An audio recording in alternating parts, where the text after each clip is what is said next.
El hermano Edward nos ha hablado sobre la humillación de Cristo.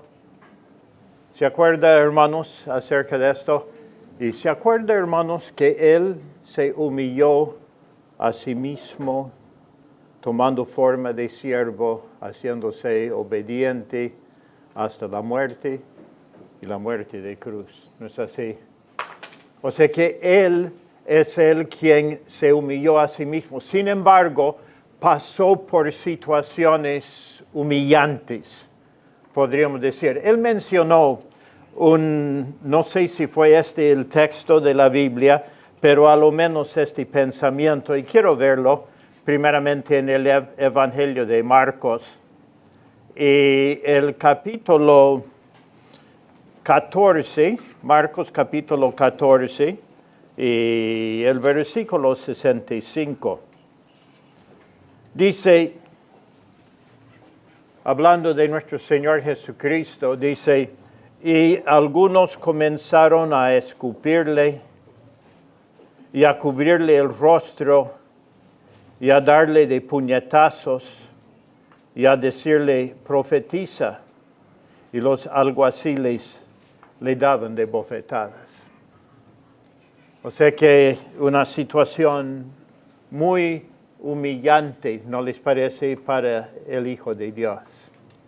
Ya Él quien vino a salvarnos de nuestros pecados. Quiero hablarle de una experiencia que tuve yo allá en el Perú y que me hizo comprender un poquito más esta situación. Un día estuvimos en el pueblo de Orcopampa, un pueblo a más o menos unos 13,000 pies de altura, no sé qué, sobre la elevación del mar, ¿ya? Y vemos de que ahí estaba frío, estaba medio nublado como hoy día, lloviznando un poquito, y fui a buscar a un hermano. No lo encontré en su casa, supe que no estaba trabajando en ese momento, entonces fui al mercado, su esposa me dijo, quizá lo van a encontrar por el mercado, así que fui por allá y me estacioné frente al mercado y en esto, bueno, no había bajado del carro todavía, pero un hombre se acercó a mí y bajé la ventana, o sea que el vidrio ahí del carro, porque parecía que el hombre me quería hablar. Y el hombre seguramente estaba con gripe, pero llenó la boca de esputo y me escupió en el rostro. Y tenía esputo en los anteojos, acá en la nariz, la boca. Y yo le digo que ha sido algo que yo sentí que la presión me subía, me enojé terriblemente. Ya yo decía al hermano que estaba al lado mío, le digo, ¿qué hago? ¿Qué hago? ¿Qué hago? No sé, que estaba yo desesperado. El hombre, viendo de que estaba así, bueno, se retiró fácilmente, desapareció y no sabía qué hacer. Pero yo sumamente enojado, bueno, saqué el pañuelo, busqué limpiar los anteojos, el rostro, o sea que era feo, en realidad.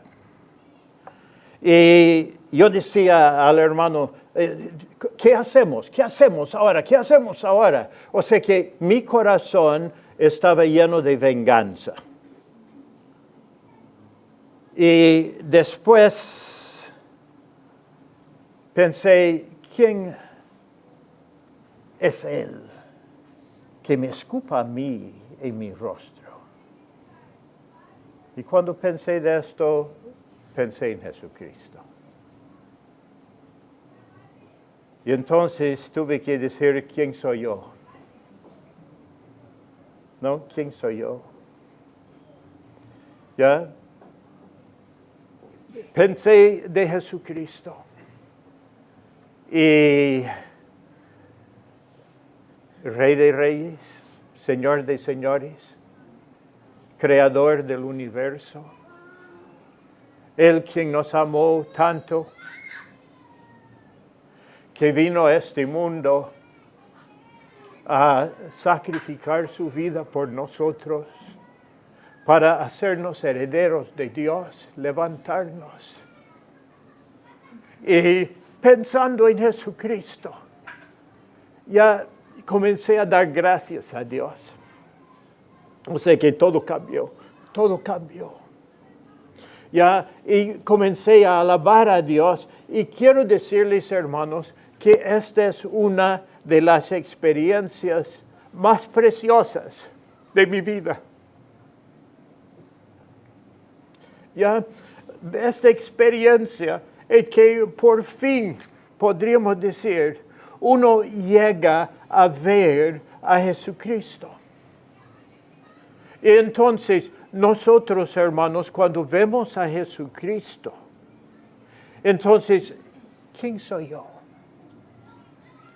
¿No es así? Yo no soy nada.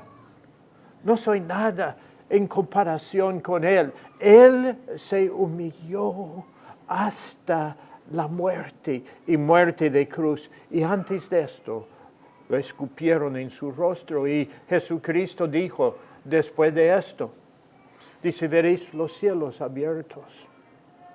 El Hijo del Hombre viniendo en las nubes del cielo.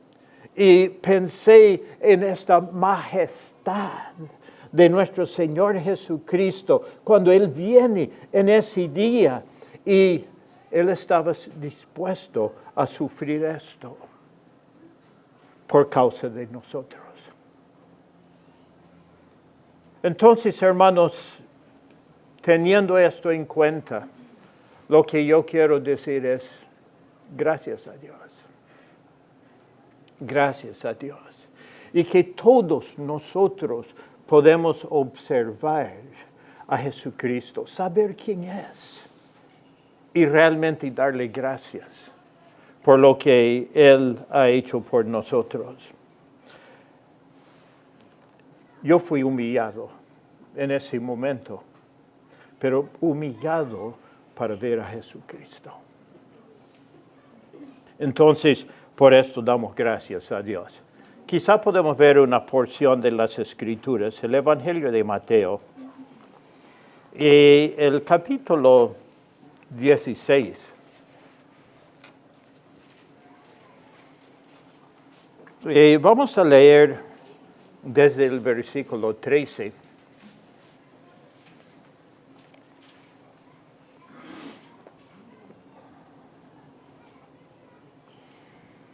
Dice, viniendo Jesús a la región de Cesarea de Filipo, preguntó a sus discípulos diciendo, ¿quién dicen los hombres que es el Hijo del Hombre?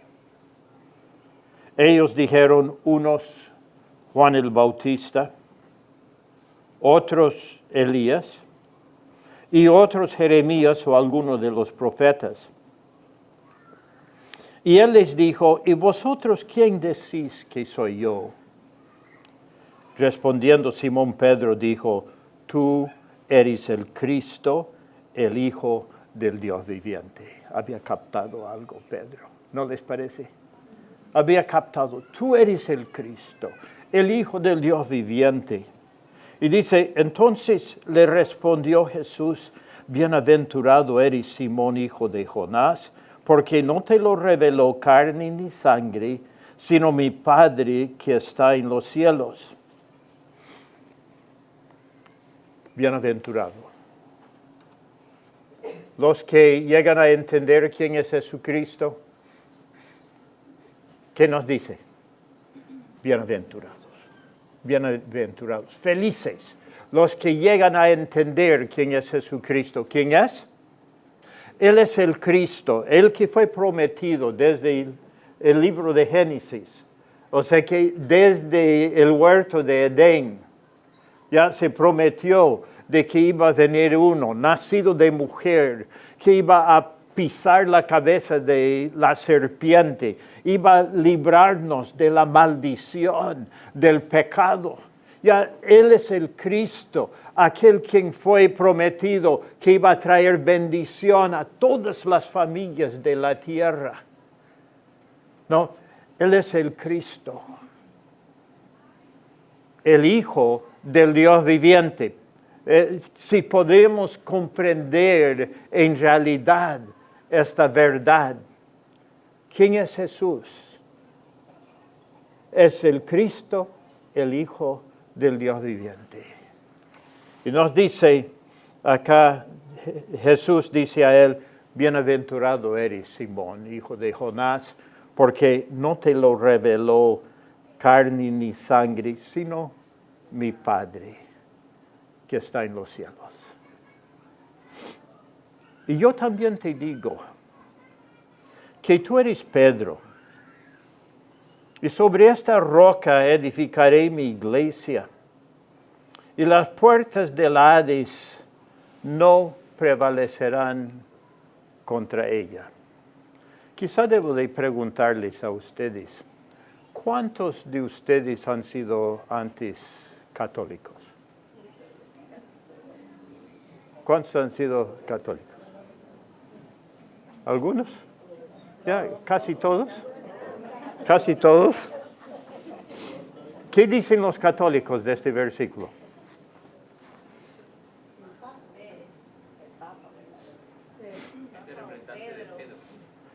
Que la cabeza de la iglesia, la piedra sobre la cual está edificada la iglesia es Pedro. ¿Es lo que dice el texto? ¿Están seguros? A ver, vamos a analizar un poquito el texto. ¿Ya? Dice, tú eres Pedro. ¿Ya? Y se acuerda lo que quiere decir, ¿cuál es la palabra Pedro en griego? Es, ¿qué? Petros. Una piedra. Tú eres una piedra. Y sobre esta roca, y la palabra es Petra, no Petros, sino Petra, sobre esta roca edificaré mi iglesia, y las puertas del Hades no prevalecerán contra ella. ¿Cuál es la roca sobre la cual se edifica la iglesia? Cristo. Pero también podríamos decir que es la confesión de Pedro. Podríamos decir, también es ¿qué es lo que dice Pedro? Tú eres el Cristo, el Hijo del Dios viviente. ¿Qué es lo que necesitamos creer para que nosotros vengamos a ser parte de la iglesia de Dios? Necesitamos creer de que Jesús es el Cristo, ¿no es así? O sea, es el Salvador, es el Hijo de Dios y que nosotros estamos edificados en Él.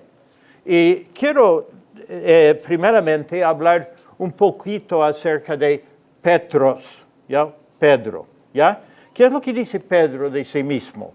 Quiero que lo veamos nosotros acá, primeramente en el libro de Primera de Pedro, y el capítulo 2, versículo 4,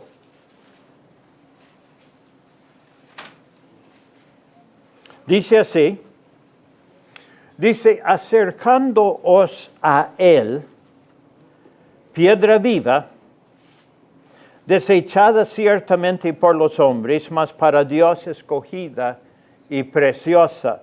Vosotros también como piedras vivas, sed edificados como casa espiritual y sacerdocio santo, para ofrecer sacrificios espirituales aceptables a Dios por medio de Jesucristo.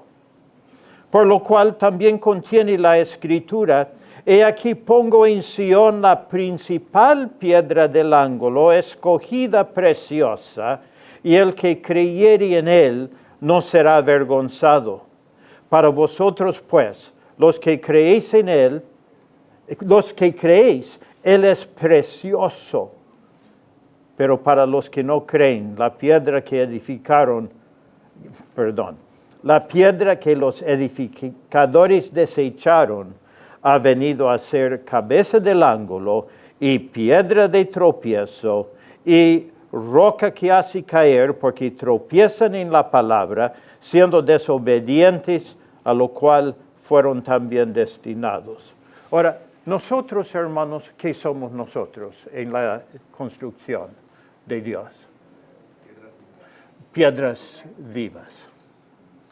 Nosotros somos piedras. ¿Ya? Cada uno contribuye a la construcción que es la iglesia de Dios. ¿No es así? Nosotros, cada uno, contribuimos a esto. Ustedes son una piedra, Pedro también, ¿qué es? Una piedra. Una piedra. Él comprendió quién era Jesús. Es el Cristo, el Hijo del Dios viviente. ¿No es así? Él es una piedra dentro de esta construcción. Y ustedes también son, y yo también soy. Amén. ¿Ya? Y nosotros tenemos a Jesucristo, quien es la piedra principal, podríamos decir, ¿ya? Y sobre Él estamos edificados, y Él para nosotros es precioso. O sea que esto es lo que estamos viendo acá de esta porción de las Escrituras, tomándolo muy a ligero. ¿No es así? O sea que Él es precioso para nosotros, es la fuente de nuestra salvación. Sobre Él estamos edificados nosotros. Y nosotros con Pedro, que Jesucristo dijo, bienaventurado eres, nosotros también, bienaventurados, si es que hemos creído que Jesús es el Cristo, el Hijo del Dios viviente. Cristo viene a ser precioso para nosotros. ¿Ya? Bien. Quiero que volvamos otra vez y pensemos de la roca. ¿Ya? Sobre esta roca edificaré mi iglesia. Y quiero que veamos textos, seguramente ustedes lo saben, pero a veces es bueno repasarlos. ¿Ya? Hechos capítulo 4. Hechos capítulo 4 y los versículos 11 y 12. ¿Se acuerda que acá en esta porción el apóstol Pedro juntamente con Juan estaban delante del concilio? Ellos habían sido el medio a través del cual, en el nombre de Jesús, el que estaba cojo, que estaba sentado al lado de la puerta del templo, fue sanado. ¿No es así? Y en un principio el hombre agarró a Pedro y a Juan y les decía, saltando de alegría de que había sido sanado. Y ellos dicen, nosotros no. Jesucristo. Jesucristo es el quien lo ha sanado, ¿no? Y por esto ellos fueron echados en la cárcel, ¿ya? O fueron llamados, bueno, quizá todavía no estaban echados en la cárcel, pero llamados ante el concilio, ¿ya? Para que fuesen preguntados de qué es lo que había pasado, ¿ya? Y entonces vemos acá, bueno, vamos a leer del versículo 8, Hechos 4, 8. Dice, entonces Pedro, lleno del Espíritu Santo, les dijo, gobernantes del pueblo y ancianos de Israel, puesto que hoy se nos interroga acerca del beneficio hecho a un hombre enfermo, de qué manera éste haya sido sanado, sea notorio a todos vosotros y a todo el pueblo de Israel, que en el nombre de Jesucristo de Nazaret, a quien vosotros crucificasteis y a quien Dios resucitó de los muertos, por él este hombre está en vuestra presencia sano. Este Jesús es la piedra reprobada por vosotros, los edificadores, la cual ha venido a ser cabeza del ángulo, y en ningún otro hay salvación, porque no hay otro nombre bajo el cielo dado a los hombres en que podamos ser salvos. ¿Ya? Ustedes, los edificadores, han desechado la piedra principal y han buscado edificar sobre otra cosa.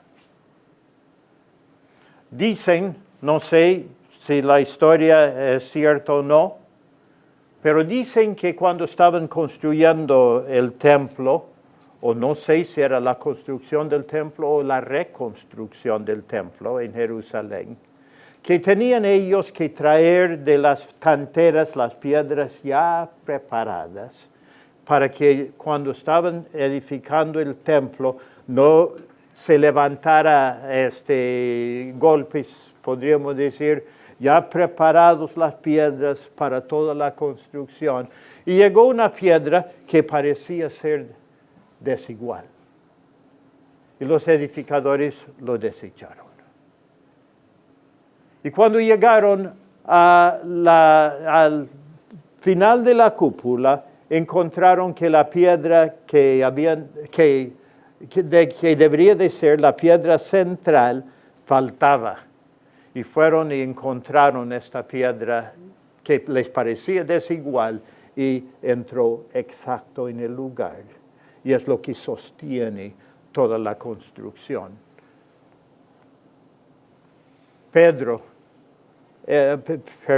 Jesucristo es la piedra desechada por los edificadores, la cual ha llegado a ser la cabeza del ángulo. ¿No es así? ¿Qué es lo que dice acá? Este Jesús es la piedra reprobada por vosotros, los edificadores, la cual ha venido a ser cabeza del ángulo, y en ningún otro hay salvación. Porque no hay otro nombre bajo el cielo dado a los hombres en que podamos ser salvos. ¿Ya? ¿Cómo vamos a ser salvos? No hay otro medio, no hay otra manera, es solamente a través de Jesucristo. Y Él fue desechado por el pueblo judío de su tiempo, ¿o no? Fue desechado, o sea que Él fue crucificado, lo desecharon como un criminal. Sin embargo, Dios lo resucitó de los muertos. Y Él ahora es el quien da salvación. Él es el quien da vida a nosotros. Entonces, hermanos, tenemos que tener en cuenta a nuestro Señor Jesucristo. Quiero que veamos otro texto también. 1 Corintios, el capítulo 3. 1 Corintios, capítulo 3.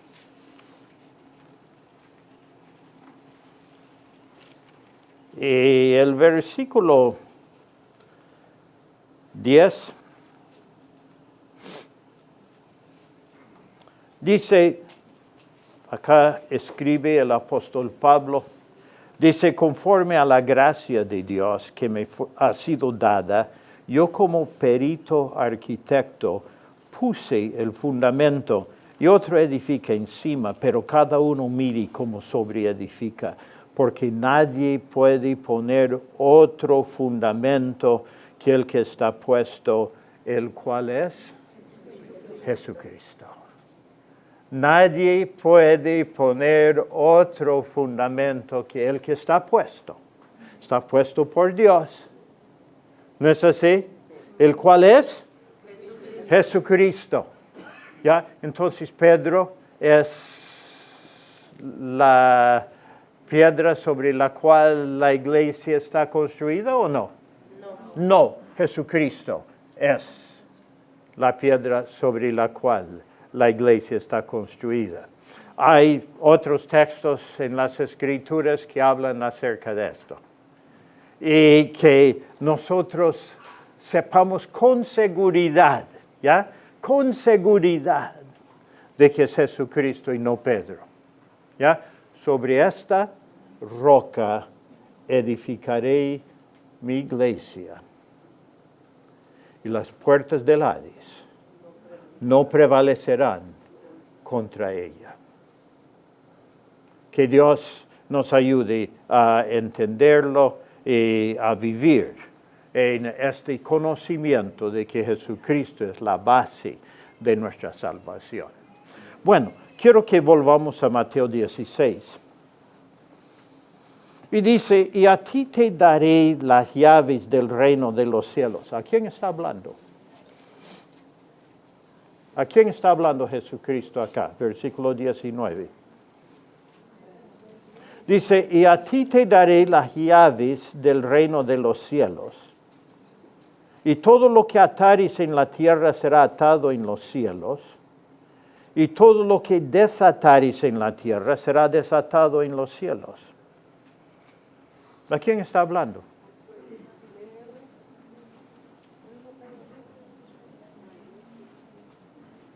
¿Está hablando a Pedro o no? Está hablando a Pedro.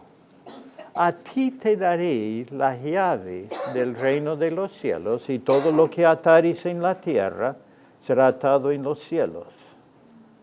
Y todo lo que desatares en la tierra será desatado en los cielos. Quiero contarle otra historia. Cuando yo era niño todavía, ¿ya? Estaba escuchando a un misionero contar esta historia. Tenía yo más o menos, ¿cuántos años? 11 años, creo. 11 años y me acuerdo la historia hasta ahora. ¿Ya? Él había estado trabajando en una tribu que estaba en el río Isana, en Brasil, ya, porque mis padres eran misioneros en Brasil, ya, y él trabajaba en este río Isana, y en la desembocadura del río, donde desemboca con el río Negro, que se desemboca en el río Amazonas, ya, para hacer la historia larga, ya, en la desembocadura del río hay una misión católica, ya que ya desde muchos años está ahí en este lugar.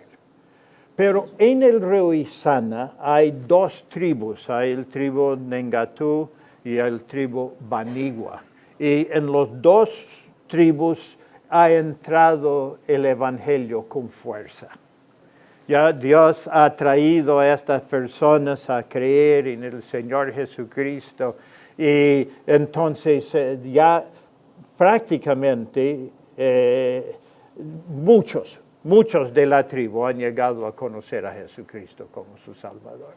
Bueno, acontece que un hombre banigua bajó al lugar donde estaba la misión católica y el sacerdote del lugar le dijo, ustedes allá en el río Isana, dice, ustedes están perdidos.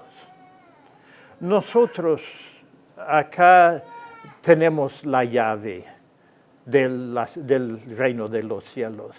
Y ustedes allá arriba están perdidos porque ustedes no tienen la llave. Ustedes no son católicos. El pobre hombre pensó un poquito, ¿no? Ellos tienen la llave.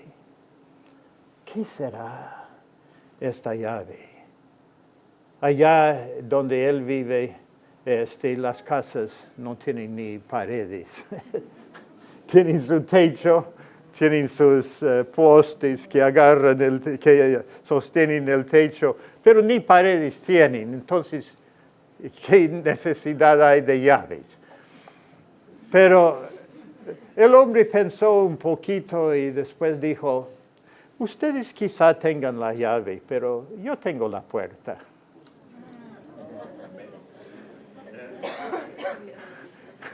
Nosotros tenemos la puerta. ¿Ya? ¿Qué es lo que dijo Jesucristo? Yo soy la puerta, el que por mí entrare será salvo. ¿Ya? Entonces, sí, ¿ustedes han leído Condorito o no?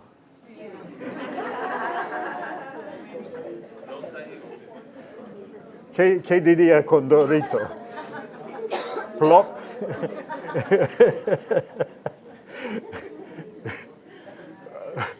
O sea que, ¿qué se va a decir? Yo tengo la puerta. Entonces, si tengo la puerta, ¿para qué necesito la llave?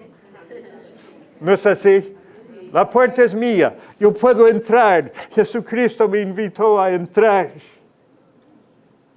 Por lo tanto, tengo la salvación. Pero hay una explicación, ¿o no?, para las llaves. ¿O no hay? ¿Se acuerda quién ha sido el primero para predicar a los judíos ahí en el día de Pentecostés? Pedro. ¿Quién fue el que cuando llegó el evangelio a los samaritanos llamaron a Pedro y Juan? ¿Y quién fue los que impuso las manos a ellos y recibieron ellos el Espíritu Santo? Los samaritanos. ¿No fue Pedro? ¿Quién fue el primero para predicar a los gentiles en la casa de Cornelio? Pedro. ¿Qué es lo que tenía Pedro? La llave. ¿Qué es la llave? El evangelio. ¿Ustedes tienen la llave o no tienen? ¿Tienen o no tienen? Claro, ustedes también tienen la llave.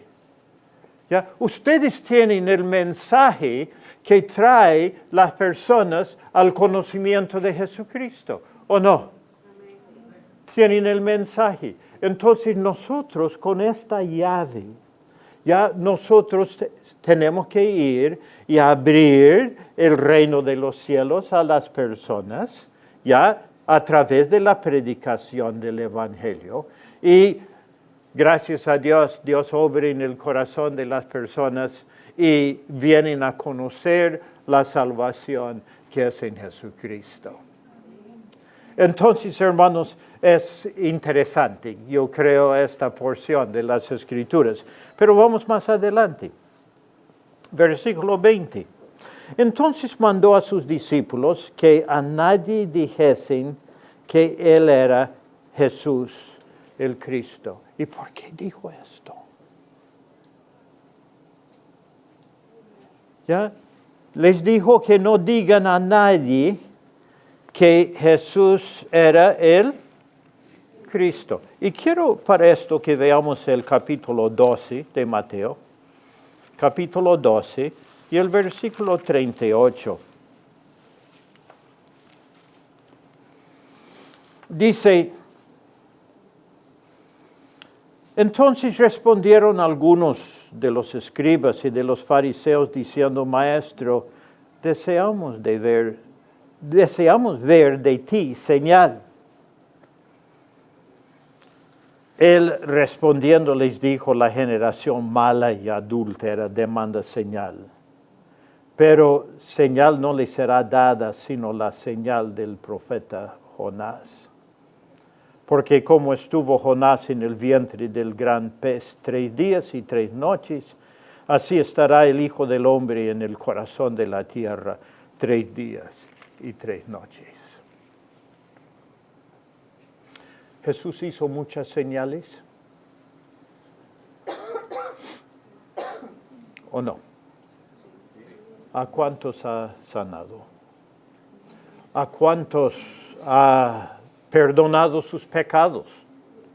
Ya se acuerda del paralítico que habían bajado delante de Jesús, y que él decía primero, tus pecados te son perdonados. Y dice, ¿quién es este que dice, quién puede perdonar pecados sino solo Dios? Y después, ¿qué dijo Jesús? Dijo, bueno, ¿qué es más fácil? ¿Perdonar pecados o decir levántate y anda? Y él dice al paralítico, levántate y anda. Y podemos imaginar al paralítico tomando su cama, ya levantándose, tomando su cama, enrollándolo, poniéndolo sobre su hombro. Y entonces él sale con su cama sobre su hombro y dice como la casa estaba llena, permiso, permiso, permiso. Y la gente sí le ha permitido salir de la casa cuando no quisieron hacerle entrar. ¿Ya? Y él había perdonado sus pecados y le había sanado. ¿No es así? ¿A cuántos leprosos había sanado? Y ellos fueron a los sumos sacerdotes o a los sacerdotes. Y los sacerdotes han tenido que constatar de que verdaderamente su lepra había desaparecido. ¿Ya? Y ¿cuántos otros milagros había hecho? La multiplicación de los panes para dar de comer a 5,000 hombres, sin contar mujeres y niños. ¿Ya? ¿Cuántos otros milagros grandes había hecho nuestro Señor Jesucristo? Y sin embargo, dice, queremos ver de ti señal.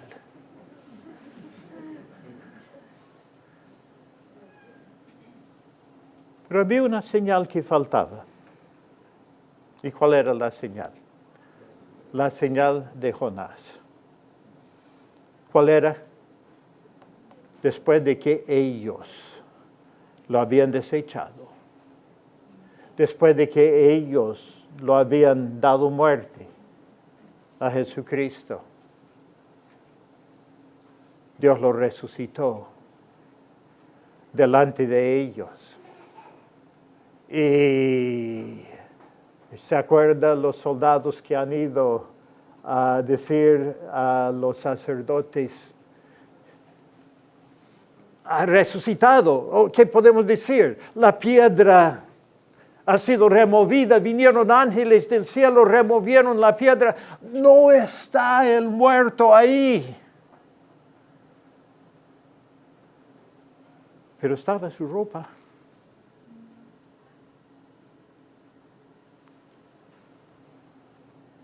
Dios resucitó a Jesucristo de los muertos. Amén. Gloria a Dios. ¿Ya? Dios resucitó a Jesucristo de los muertos. ¿Qué señal necesitaban todavía? Necesitaban esta señal. Y nosotros, hermanos, hablamos no solo de que Jesucristo es el Mesías, el Hijo de Dios, sino también testificamos de que Jesucristo murió en nuestro lugar y resucitó. O sea que esto era tan importante para ellos, ¿no? Para Cristo. Ahora, vamos a seguir en el versículo 21. Dice, desde entonces comenzó Jesús a declarar a sus discípulos que le era necesario ir a Jerusalén y padecer mucho de los ancianos, de los principales sacerdotes y de los escribas, y ser muerto y resucitar al tercer día. Ahora, quiero que noten, hermanos, acá 16, 21, ¿no? Mateo 16, 21. Dice, desde entonces comenzó Jesús a declarar a sus discípulos que le era necesario ir a Jerusalén y padecer mucho de los ancianos y de los principales sacerdotes y de los escribas y ser muerto y resucitar al tercer día. Desde entonces. O sea que, ¿qué es lo que se necesitaban darse cuenta primero? ¿Qué tenían que hacer primero?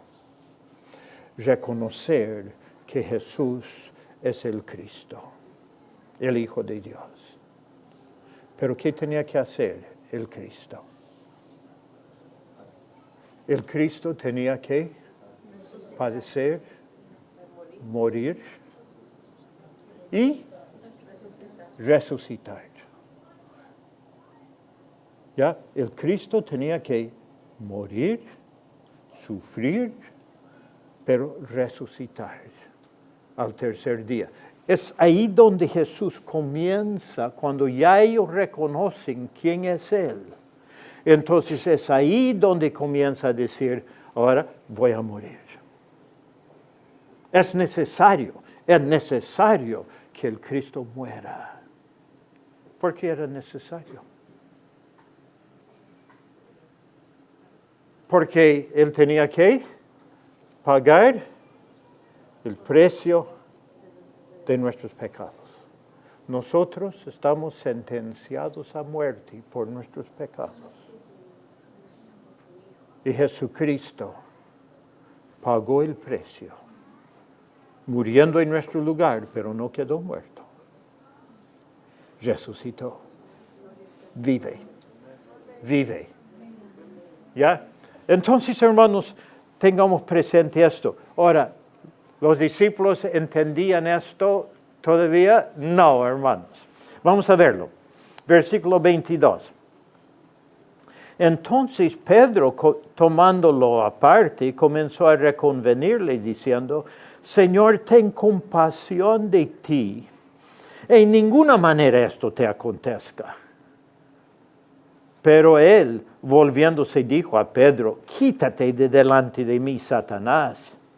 Me eres tropiezo porque no pones la mira en las cosas de Dios, sino en las de los hombres. Wow. En el versículo 17, Jesús dice, bienaventurado eres Simón, hijo de Jonás. Y acá, ¿qué es lo que dice?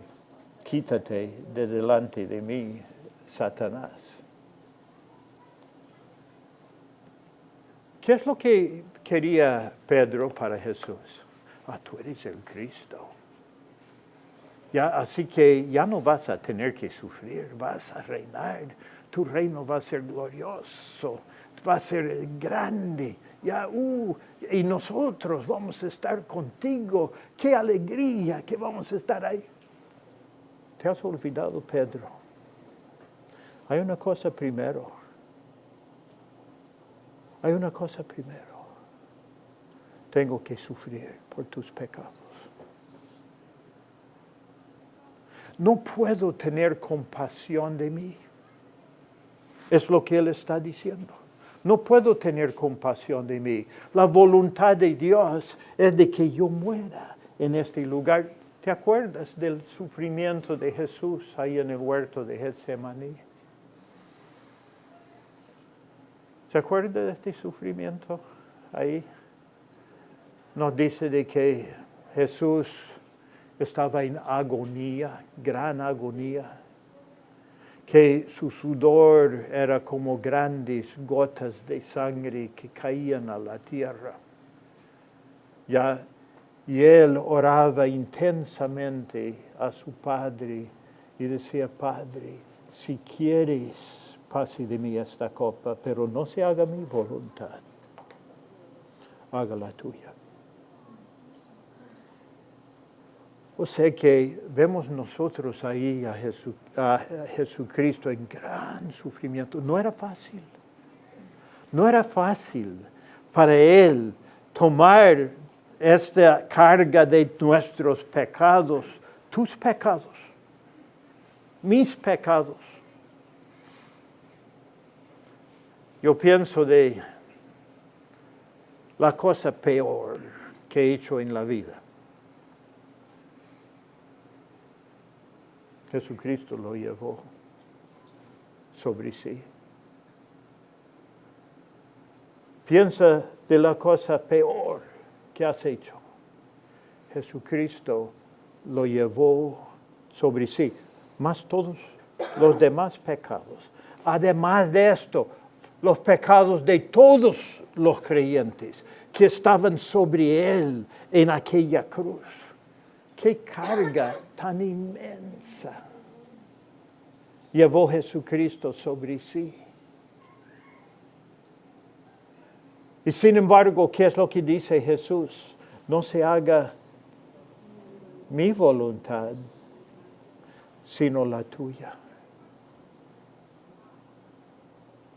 Cuando estaba ahí en aquella cruz, él decía, Dios mío,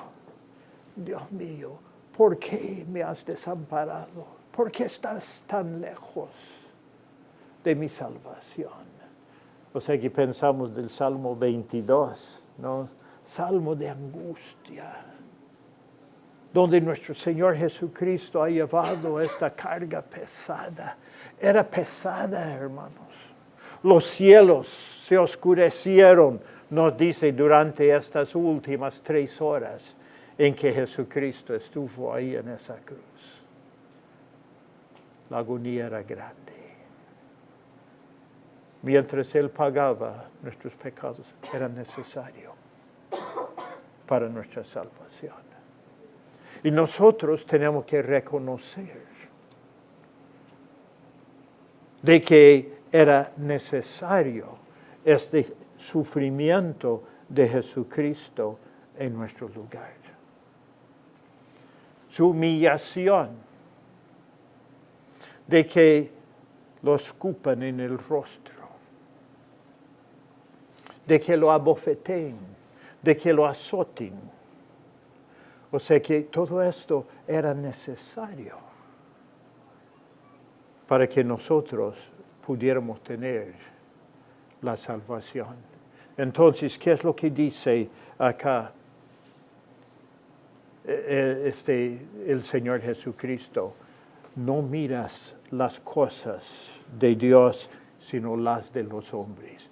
Nosotros algunas veces miramos las cosas de los hombres en vez de mirar las cosas de Dios. Queremos verlo de nuestro punto de vista en vez de verlo del punto de vista de Dios. ¿Qué es lo que nos dice acá en el versículo 24? Entonces Jesús dijo a sus discípulos: si alguno quiere venir en pos de mí, niéguese a sí mismo y tome su cruz y sígame. ¿Qué es lo que está diciendo a Pedro y a los otros apóstoles y a nosotros? Está diciendo, tú quieres venir en pos de mí, ahora ya no vas a vivir para ti mismo. Tú vas a negarte a ti mismo, tú no vas a hacer tu voluntad. Tu voluntad ahora va a ser sometida a la voluntad de Dios. Vas a tomar tu cruz, no quiere decir de que vas a estar medio tranquilos frente a tus sufrimientos, sino más bien quiere decir que tú tomas una decisión de caminar con Cristo, morir para ti mismo. O sea que la cruz mata o no. ¿O la cruz es un adorno? La cruz mata. La cruz mata. ¿Qué es lo que mata? Mata el yo. Mata mi voluntad. Yo tengo que dar mi voluntad a la de Cristo. Él viene a ser Señor. No es que vivo para mí mismo. Ahora vivo para el Señor Jesucristo.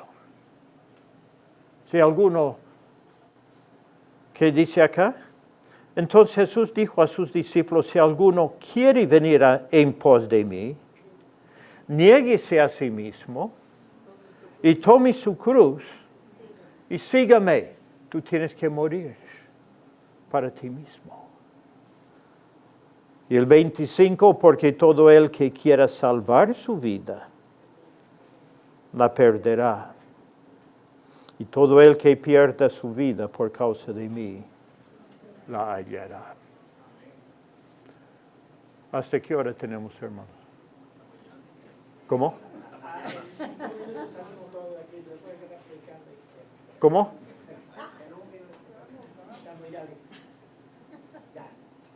Ya. Ya. Quiero leer un textito más con ustedes. ¿Ya? Ya, vamos nosotros, hermanos, a 2 Corintios, ¿ya? 2 Corintios, y el capítulo 5, 2 Corintios capítulo 5,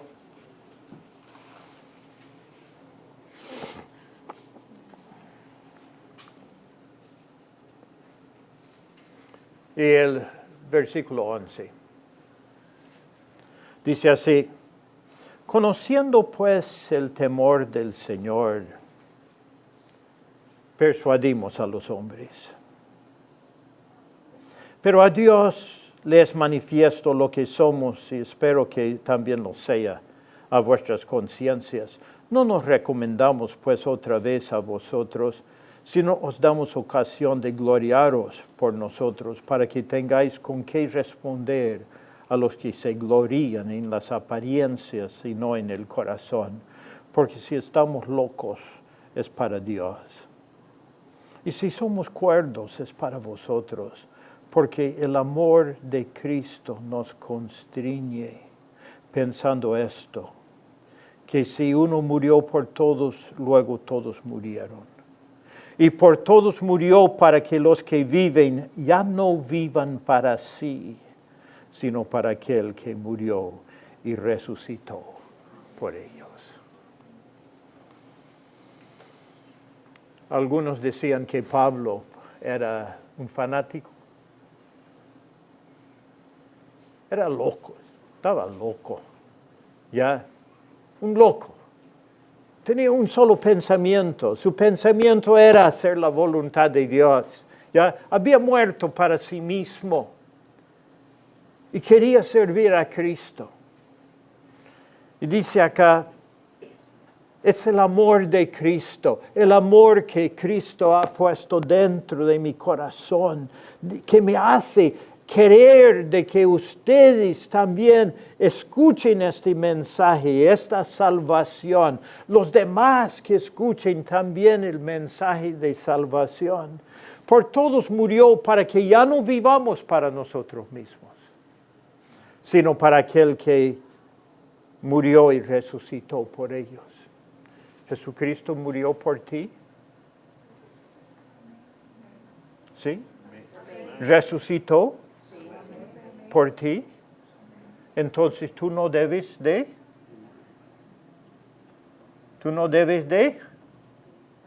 vivir para ti mismo.